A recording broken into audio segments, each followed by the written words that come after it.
ازيكم عاملين ايه ويا رب تكونوا بخير. النهارده قررت اعمل غدا مصري اصيل، ملوخيه خضراء بطشه تفتح النفس، وفرخه بالسمنه البلدي تتحمر وتقولك كليني، وكمان عملت بتنجان مسقعه بتقليه مظبوطه وريحتها مش ممكن. الغدا النهارده كان بسيط بس مليان حب وطعم وريحة البيت. أول حاجة عندي جبت في طاسة حتة سمنة محترمين كده. أنا بحشي الفرخة البلدي، الفرخة دي كانت عندي بلدي، وانتوا عارفين طبعا والمتابعين عندي في القناة عارفين ان انا بفرز البصل. جبت البصل ورحت حطها على السمنة وهو متلج، وابتديت ان انا هدي عليه النار لحد زي ما انتوا شفتوا معايا ان هو فك. كنت عندي نوعين من البصل، البصل مش محطوط يعني كانش قبل كده متحمر، وبصل كان متحمر، قصدي بصل مش كانش متحمر وبصل متحمر، وحطيت عليه فلفل اسمر وملح. وبعد كده هروح كمان حاطه شويه قرفه، وما بحطش اي تتبيله تانية زياده على الرز بتاع الحمام او الفراخ البلدي او البط. ورحت هنا منزله الرز بتاعي، ولما انا بنزل الرز بتاعي بروح مدياله تقليبه، وبعد كده بروح جايبه القرفه بتاعتي واروح حطها. ما بحطش القرفه وقت ما انا بحط الملح والفلفل، عشان ما تكونش هي تتحمر قوي معايا فتطلع كل الزيوت العطريه بتاعتها.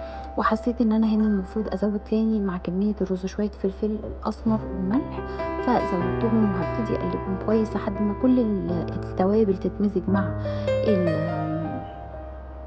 الرز. وبعد كده هروح حاطه عليها حبه حبه صغيره من الميه، وهبتدي اقلبهم كويس لحد ما الاقي كل شويه لما الاقي الميه يعني تنشف اروح حاطه ميه تاني. عارفين زي طريقه عمل الريزوتو، او بمعنى اصح ببتدي احط الميه حبه حبه حبه لحد ما اتاكد ان هو انا مش بحب اخلي الرز بتاعي مهري سوا. انا بحب اني اشوف الرز مفلفل جوه الحمام او الفرخه او البط زي ما انتوا شايفين معايا، وما بحبش اعمل التتبيله بتاعته نيف نيف. اول حاجه هنبدا بيها الفرخه عشان تستوي كويس. اول حاجه انا طبعا بغسل الفرخه بتاعتي بالدقيق والليمون، وبعد كده ابتديت ان انا انشفها طبعا كويس جدا بالمناديل، وهبتدي ان انا احشيها بالرز زي ما انتوا شايفين. بحشيها زي حشوه الحمام، بحشيها من جوه، وكمان بحاول افضي ما بينها وما بين الجلد، بس ما بحشيهاش قوي من الجلد عشان ما تتقطعش مني.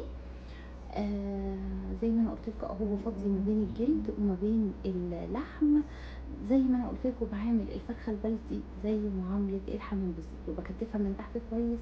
وبعد كده بعد ما بحشيها بكون مجهزه ميه وفيها حبهان ولورا وملح وبصلايه، وبعد كده بسيبها تغلي كويس. وبعد كده بروح حاطه فيها الفرخه بتاعتي تاخد غلوه، وبعد كده بوطي النار وهي بتتساب على النار الهاديه لمده ساعه بالظبط.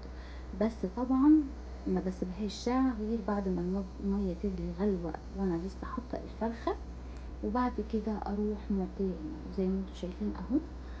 ده كان شكلها بعد ما حشيتها. وبعد كده ننتقل للبتنجان. انا البتنجان بقليه في الاير فراير، او تقدروا ان انتوا تقلوه في الفرن، بتحطوا عليه رشه من الزيت، وبعد كده تحطوه في الفرن، او لو عندكم اير فراير بترشوه برده رشه زيت، وبعد كده بتحطوه في الاير فراير تتحمر هو والبطاطس والفلفل. عندي بعد كده كانت الفراخ عندي خلاص استوت، طلعتها بره زي ما انتوا شفتوا معايا. وبعد كده اخدت شويه شوربه من شوربه الفراخ، وهنعمل بقى الملوخيه مع بعض. وحسيت ان الملوخيه محتاجه شويه شوربه. الشوربه ليه لونها كده؟ لان طبعا في شويه رز اتفتح مع الميه. فالفرخه كمان ما شاء الله بلدي حلوه جدا غنيه جدا. فزي ما انتوا شايفين كمان معايا هنا انا حطيت الفرخه في الاير فراير عشان تتحمر. بدهنها كده رشه من السمنه وبسيبها تتحمر كويس جدا. عندي هنا البتنجان والبطاطس والفلفل بعد ما اتحمروا كويس جدا.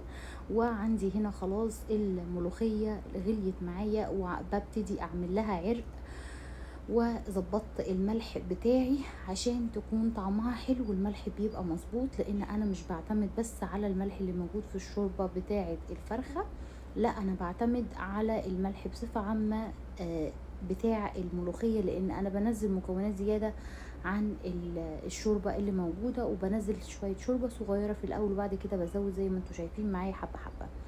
فاكرين الفيديو بتاع تفريز الثوم اللي انتوا اللي انا كنت عاملاه في القناة؟ لو انتوا ما كنتوش شفتوه هسيبهولكوا في اخر الفيديو تتفرجوا عليه. انا بعمل التوم زي ما انتوا شايفين متفرزن معايا، واهو بعد 3 شهور ولا 4 شهور من التفريز لونه ابيض زي القشطه، ولا اكنه اصلا كان متفرزن.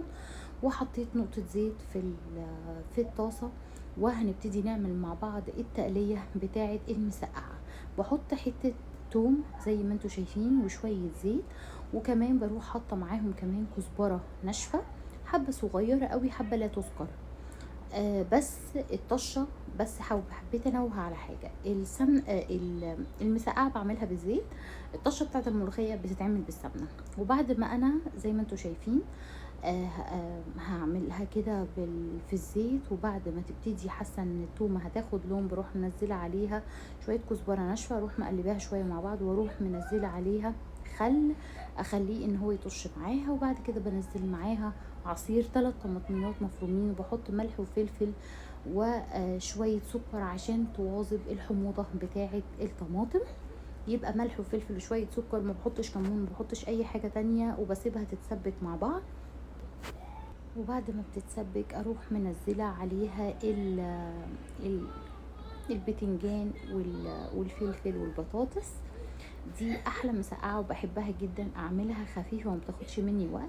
وطبعا دي بتبقى مختلفه عن المسقعه اللي بتتعمل باللحمه المفرومه اللي في الفرن. وكده يكون الغدا جاهز، ملوخية خضراء، فرخة بالسمنة البلدي، وبتنجان مسقعة خطير. عايزة اقول لكم ريحة المطبخ يعني بصوا بتفتح النفس، والاكلة دي لازم تتجرب مع ان هي بسيطة جدا. لو عجبكم الفيديو ما تنسوش تعملوا لايك وسبسكرايب وفعلوا الجرس عشان يوصلكم كل جديد. واكتبوا لي في الكومنتات تحبوا اطبخ لكم ايه المرة الجاية، وان شاء الله ابشوفكم في فيديو جديد. والسلام عليكم ورحمة الله وبركاته.